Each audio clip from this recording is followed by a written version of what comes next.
Hi everyone! Welcome to my YouTube channel where you can find videos that will make math more fun and easy for you to become winner in numbers, winner in life.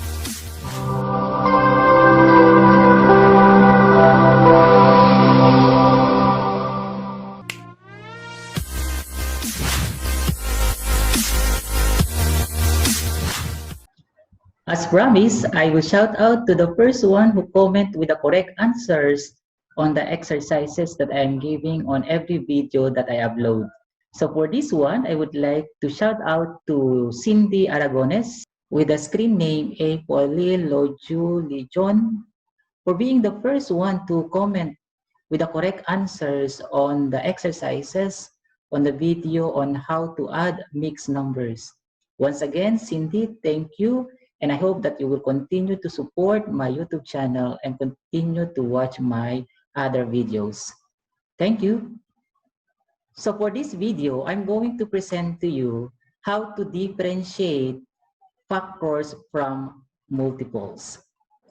Per observation, it is a common knowledge that most students tend to get confused with these two terms. So in this video, I'm going to present to you how we can differentiate factors from multiples. So let us begin by looking at this illustration for us to understand what is a factor. So in this illustration, we can see 4 units. So meaning to say, our number is 4.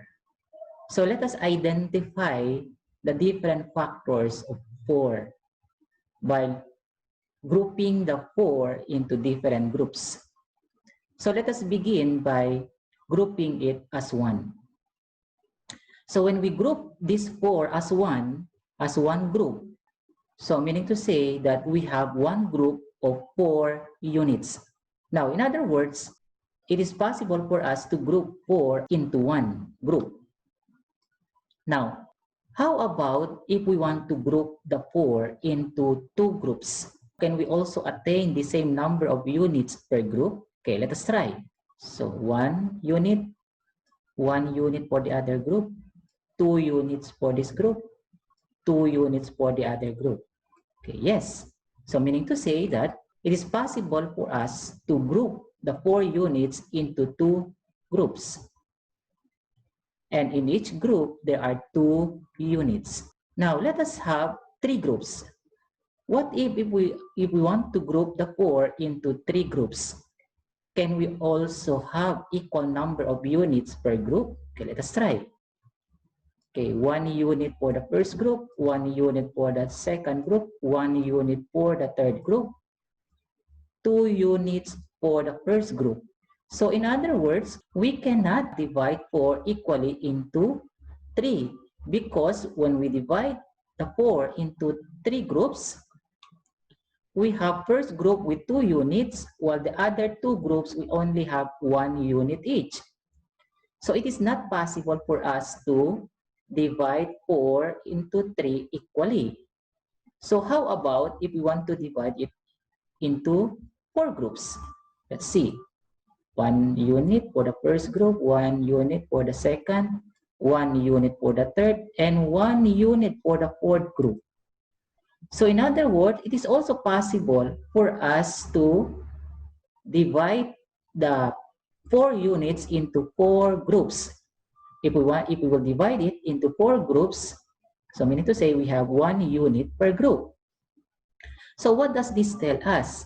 So this tells us that 4 can be divided equally by 1. When we divide 4 equally by 1, it will give us 4 units or 4. When we divide 4 equally into 2, it will give us 2. But we cannot divide 4 equally into 3 because the last 2 groups will only have 1 unit each while the first group will have 2 units. And finally, 4 can be divided equally by 4 and it will give us 1 unit each. So these 1, 2, and 4 are all factors of 4. So what does factor mean? So based on our illustration, we can say that a factor is a number that divides the given number equally. For example, our number is 4. So 4 can be divided equally by 1. 4 can also be divided equally by 2. And 4 can be divided equally by 4. Therefore, 1, 2, and 4 are all factors of 4. Since 4 cannot be divided equally by 3, therefore 3 is not a factor of 4. So looking at this illustration, we can also say that the smallest possible factor of a number is 1. You try to see here, 1. Since 1 is a factor of 4, therefore, the smallest factor of 4 is 1. And if 1 is the smallest, the number itself is always the greatest factor. So therefore, the greatest factor of 4 is the number itself, which is 4. So this is what is meant by a factor. So this time, we shall discuss what are multiples. So let us take a look at this illustration. So we will be using the same number, 4. But this time, we are going to identify the different multiples of 4. So for us to understand the meaning of a multiple, let us count how many 4 do we need if we want to fill up each group with the same number of units. So let's start with 1 unit per group. So 1 unit, 1 unit, 1 unit, 1 unit. So if each group contains 1 unit each, we need 4 units. On the second column, we still have 4 groups, but this time we need to fill up 2 units per group. So we have 1, 2, 1, 2, 1, 2, 1, 2. So if we put 2 units per group, we need 8 units. Now, what if we will fill up each group with 3 units? 1, 2, 3. 1, 2, 3. 1, 2, 3. 1, 2, 3. So if each group is filled with 3 units, we need 3, 6, 9, 12 units all in all. What if we will fill up each group with 4 units? 1, 2, 3, and 4. 1, 2, 3, and 4. 1, 2, 3, 4. And 1, 2, 3, 4.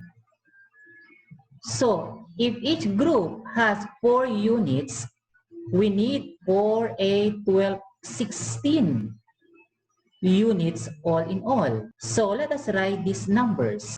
Here we need 4 units. Here we need 8 units. Here we need 12 units. And here we need 16 units. If we are going to continue filling up with different number of units per group, we will have different numbers here. So after 16, we can have 20, 24, and so on. So these 4, 8, 12, 16, 20, 24, these are some of the multiples of 4. So therefore, what do we mean by a multiple? Since 4 is a multiple of 4, meaning to say that 4 can be divided by 4 equally, and it will give us 1. 8 is also a multiple of 4 because we can divide 8 by 4 equally, and it will give us 2. 12 is another multiple of 4 because we can divide 12 by 4 equally, and it will give us 3. And so on. Or the other way to say it is that we can find a number to multiply to 4 to give us 4. So let's start here, 4. We can multiply it by 1 because there is 1 unit per group. 4 times 1 is equal to 4. 4 times 2 will give us 8. 4 times 3 will give us 12. 4 times 4 is 16. 4 times 5 is 20. 4 times 6 is 24, and so on. So in other words, a multiple is the result of multiplying itself with another number. So in this case, since our number is 4, for us to identify the multiples of 4, we just simply multiply 4 by 1. So 4 times 1 is 4. Therefore, 4 is a multiple of 4. 4 times 2 is 8. So 8 is another multiple of 4. 4 times 3 is 12. So 12 is another multiple of 4. So the list will continue if we continue also multiplying 4 by other numbers. So in other words, unlike the factors wherein we can simply identify all factors of a given number, but for multiples, we cannot identify all multiples of a given number because the number is infinite. If in the factor, the lowest possible whole number factor of a given number is 1, here the smallest possible multiple of a given whole number is the number itself. That's why the smallest possible multiple of 4 is equal to 4. But we cannot identify the greatest multiple of a given number. As I have said, the number is infinite. If we look also at our factors and multiples, we can use multiplication or division to find factors and multiples. Let us have these sample exercises. So number 1 is we have to identify whether 3 is a factor of 12. For us to identify whether 3 is a factor of 12 or not, we have to identify if we can group 12 into 3 groups. So let us try to divide 12 by 3. So 12 divided by 3 is equal to 4. 4 times 3 is 12. In other words, we can divide 12 equally by 3. So therefore, 3 is a factor of 12. So our answer here is yes. For number 2, is 7 a factor of 20? So we have to identify whether 20 can be divided equally by 7. We can divide 20 divided by 7. 20 divided by 7, so you have 2. 2 times 7 is 14. 0. So 20 minus 14 is 6. So in other words, we cannot divide exactly 20 into 7. So therefore, 7 is not a factor of 20. Now let's go to number 3. Is 9 a multiple of 3? So let us identify whether when we multiply 3 to any number will give us 9. So for us to identify whether we can find a whole number that can be multiplied to 3 to give us 9, we can also divide 9 divided by 3 to give us 3. So meaning to say, we can multiply 3 to give us 9. So therefore, 9 is a multiple of 3. So this is yes. So by the way, this is no. Finally, we have is 12 a multiple of 5? So we have to think of a number. If we can find a number that can be multiplied to 5 to give us 12. To do that, we can also divide 12 divided by 5. So 12 divided by 5 is 2. 2 times 5 is 10. 12 minus 10, you have 2. So if you notice, there is a remainder. So meaning to say that we cannot find any whole number that we can multiply to 5 to give us 12.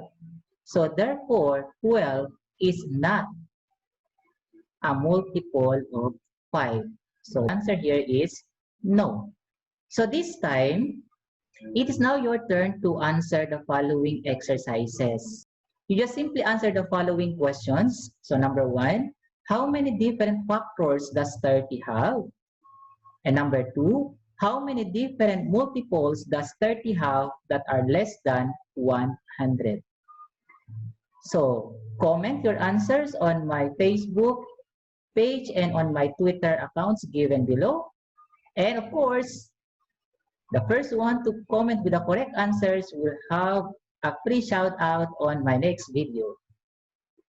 So thank you for watching. I hope that you have learned and enjoyed watching my videos.